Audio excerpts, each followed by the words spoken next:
हम मीनू झा प्रणाम करै छी समस्त मिथिलावासीके।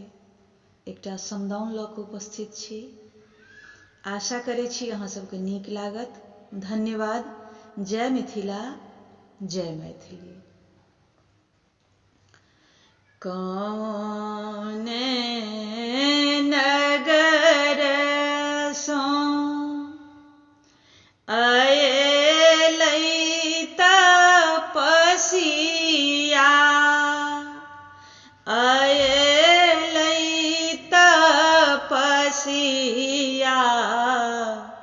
कौने नगर नेन जाय, कौने नगर नेन जाय।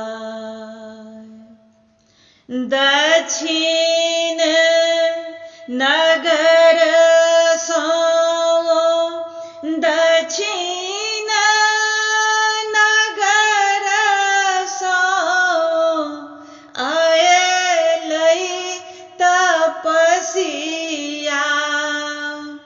अएलै तपसिया,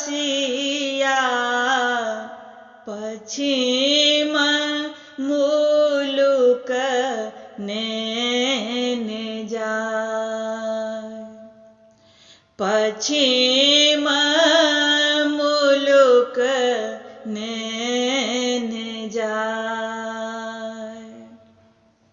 आमक डारि पर बाजय कोइलिया, बाजय कोइलिया,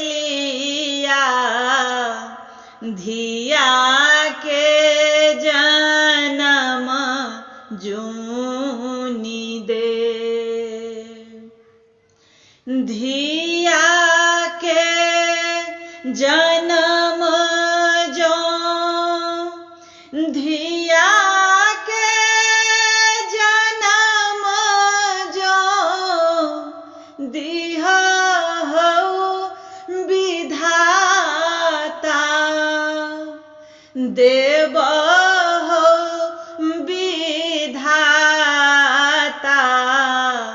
लिखि देब सहो दर भाय, लिखि देब सहो दर भाय।